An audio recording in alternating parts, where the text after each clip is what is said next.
mushroom and fennel soup. A little bit of a deviation away from your standard mushroom soup, but it's absolutely fantastic. The fennel, the aniseed in the fennel gives the mushroom a little lift and a little kick that brings out an intensity in the mushroom that isn't normally there. So it's a really, really nice soup. So look, for Christmas, if you're thinking about having a soup for a starter or whatever the case may be, you could really do something nice with a good soup like this. So I'm going to show you how to make it. Now the ingredients are very, very basic, very, very easy. You want some fresh fennel, you want some field mushrooms, you want a couple of large onions, and you obviously also want a couple of large potatoes, which we're going to peel and chop. Now the reason I have potatoes in is to give the soup a little bit of extra body that wouldn't normally be there if we were just going to thicken the soup, you know, with a starch like flour. But I'm also going to use a little bit of flour in this as well to thicken it. Now for those of you who are celiacs, you can omit the flour and just add an extra potato. That will, you know, give you the additional thickening element that you want. The starch from the potato will help thicken the soup up. So look, let's get started with this. Now there is one other thing as well to keep in mind. If you can't get your hands on fennel, now it's not available everywhere, but if you can't, a trick or a hack in regards to this soup is if you have some Pernod or some fennel, or should I say some aniseed flavoured drink, Pernod, Ouzo, whatever the case may be, at the very end of the soup you can add a couple of teaspoons in, and the flavour of the aniseed will go into the soup. Now of course it's a hack, it's up to you, you know, it's just a quick shortcut around, but you know, if you can use the fresh stuff, it will be much, much better. But as I said to you, if you can't get the fresh stuff, it's all not lost. You can still add a little drop, about half a shot glass, if even maybe a quarter of a shot glass of Pernod or Ouzo or whatever into the soup at the very, very end, just before you serve it, just to give it that little hint of aniseed throughout the flavour of the soup. Right, to reconstitute these mushrooms, all I'm doing is pouring some boiling water on them, and I'm going to leave those sitting in there for around about 15 minutes. Now when they're going into the soup, you can already see here that the liquid, the water is changing colour. These are super mushroom, they really are. They give an intensity, as I said before, to anything that you add them to. But anyway, the liquid is going to go black, really, really dark in colour. Don't throw that off, do not throw that off. Add that into the soup when the mushrooms have reconstituted. The reason that we're adding the liquid is because it's a natural stock. It's a natural mushroom stock that's coming out of these mushrooms as they're reconstituting because they've been dried.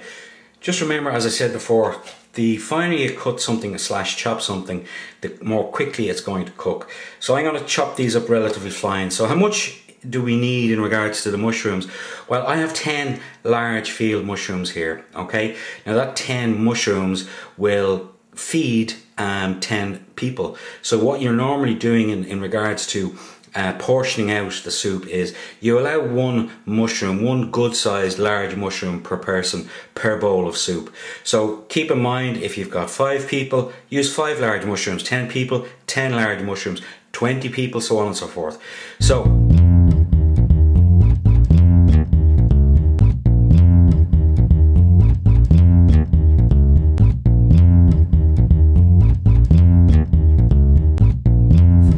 see, as I said to you, I'll just show you now, it's only been a couple of minutes since, and the liquid that has come, or should I say the liquid that is in on the porcini mushrooms here, is changing to a much darker colour. By the time that we're putting this into the soup, it'll be even darker again. But as I said, very important, don't throw that liquid off. The reason being is because that's a natural mushroom stock. So look, that's it. I'm going to start sweating these off now and I'm ready. Now we're just about to start with the soup. Now what I have here is I'm going to be making about 4.5 litres of soup today. Now just to make sure that the oil is hot enough, what I want to do is, before I put the stuff in to begin sweating, I just want to drop in a little piece of onion like that. Okay, we can see it's ready to go. So start putting in all the bits and pieces for the soup. Now this is going to look like a lot in this pot, but trust me, it's going to shrink down and break down as we sweat it out. Now you want to make sure that when you're sweating off the soup then you get right to the bottom of the pot with the spoon that you're going to be using to mix the veg around. The reason being is because if you don't get the bits off the bottom, obviously they're going to burn. So I'm going to just leave this alone there for a couple of minutes and I'll come back then.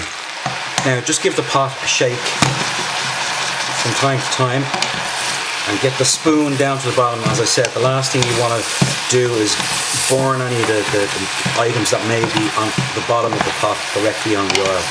So just keep doing this for a few minutes.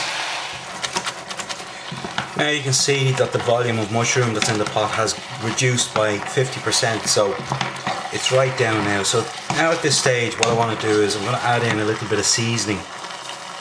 So I've got salt and pepper going in here. The reason I'm adding in a bit of seasoning now at this stage is to begin to draw out some of the liquid that's in the mushrooms, which is going to help us make when we add in the little bit of flour that we're going to add in, it's going to add in or should I say, it's going to help the flour thicken immediately in the pot.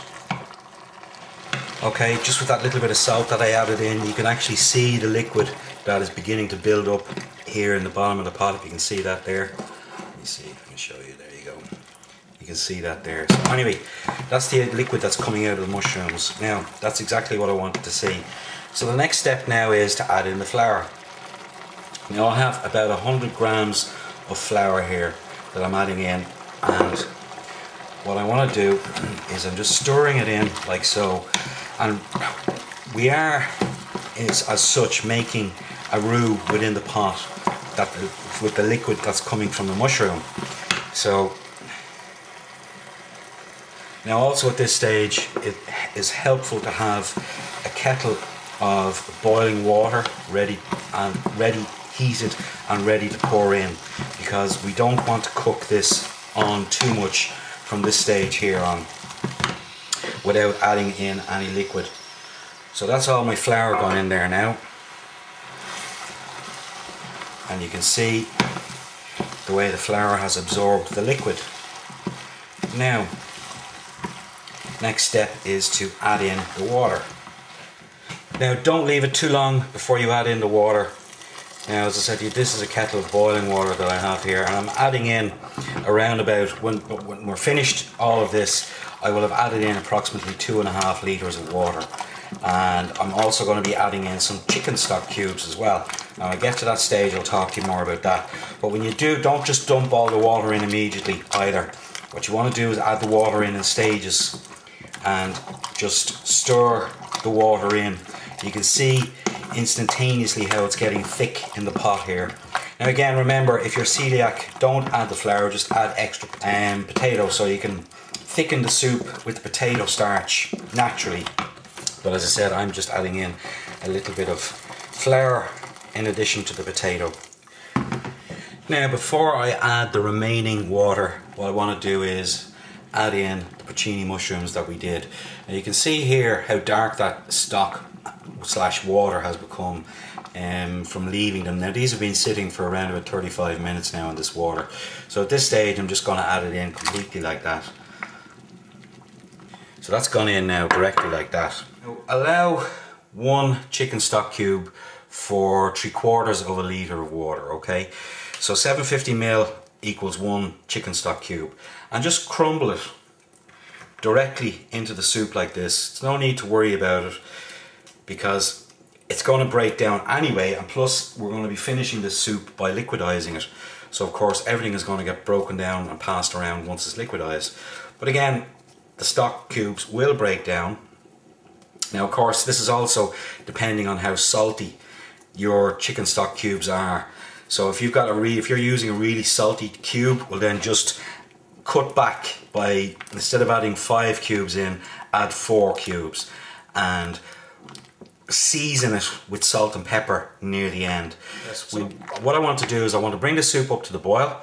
I'm going to lower it down, and then I'm going to skim the soup, you know, a couple of times during the cooking process. What's going to happen is there's going to be sort of a residue that's going to come up and build up. You can already see it beginning to form here at the surface. Okay, now you can see the soup is just coming up to the boil, and you can see the residue that I'm talking about, this white foamy stuff.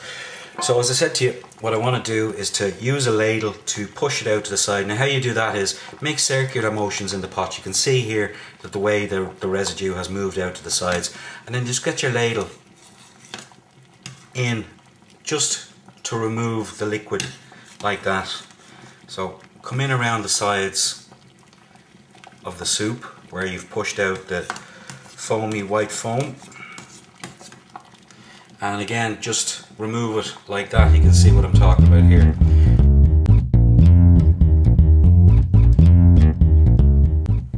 Now we're going to use the soup gun to blitz it up. Now there's no point in me continuing to film because you're just going to hear this. But what you do need to know is that you do want to get the gun right down and in everywhere on the soup and blitz it to a fine puree. You want the mushrooms, you want no large lumps of mushroom or anything like that. You want everything down nicely pureed. So I'm going to carry on here. When I have just about finished, I'll bring you back. Right, now you can see the kind of consistency in regards to the puree level that you want. Now there's only two things left to do to this soup at this stage. If you feel that the soup is still a little thick for you, add a little bit more water. It won't harm it. But also remember to check for seasoning. Does the soup need more salt and pepper? Does it need more seasoning? So at that stage, you should have a spoon beside you and check the seasoning. Now I just want to show you a neat little kitchen trick that when you pick up the ladle, it's dripping continuously, and you know you get the drips everywhere and what have you from the soup, etc. Yeah, so you can see the way that's continually dripping there. So just like that, yeah. So one handy way to stop this is an old kitchen trick, and the way to do it is take your ladle of soup up like that and dip it back down again, and you can see, look, lo and behold, the drips have stopped. So from that, alright, to that. Now if you are going to add cream, this is the time to do it. And add cream that's slightly thick. So the reason you add it now is that when you pour the soup in, the cream immediately begins to work its way around the bowl, as you can see here. So that's it. Straightforward, nothing different about our mushroom and fennel soup. I urge you to give it a shot. It's very easy, as you've seen. You have the instructions now step by step.